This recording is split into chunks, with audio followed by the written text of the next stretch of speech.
6 o'clock na ng umaga sa CFFC. At ang magising na tao ay si Alfibor, si Rustum, at si Janine.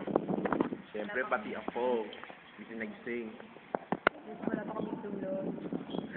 Kasi wala pa. After diretso kami ng ATCT, kaming dalawa ni Ron, wala ni tulog. May shooting pa kami namin. Sarap. Okay lang kasi sanay na din kami. Oo. Agad, sorry. Ang hirap talaga maging artista. At uuwi na rin yung ibang kasama namin. Bago sila nagpaalam kami. Wish namin kung buhay pa sila. Uwi na kayo. Kayo? Uwi na kayo. Bye-bye. Say bye-bye to the camera. Babay to the camera. Bye-bye. Babay to the camera muna. Bye-bye. Agad niyo mag-pack up. Ingat.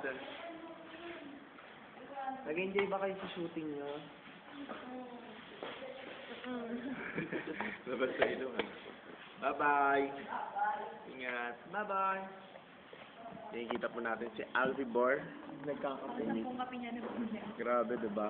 Grabe. Dalawa lang to. Kaya mo yung tagyaw, tinubuan ng mukha. Ang sabi. Sarap tilisin. Ano naman, pupunta tayo sa mga tulog na sa gambalain na. Let's go. Madilim na, madilim. Ito po silang lahat na natutulog. Lalo na to. Si Gilbert. Si Bondo. Nakapinte tayo. Ano hindi na natutulog. Basta naman yun, no? Wala na.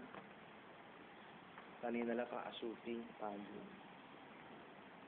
Ito naman si Ate Rumi. Sinigsig pa din. Ang dilim at si Ate Jo. Ate Jo? Ang brave sabi ko. Jo. Jo. Ate Jo.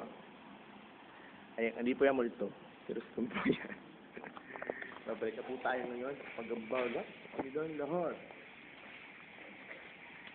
Pag-irin yun. Ano, it's nothing like us. Yan, sana po natin yan kayo sa aming ginawang round up. Hanggang sa muli po. Super haggard kami. Super payat. Bye-bye. Hanggang sa muli. Bye-bye. Paano po tayo kay Alfie Boy? Bye-bye. Yes.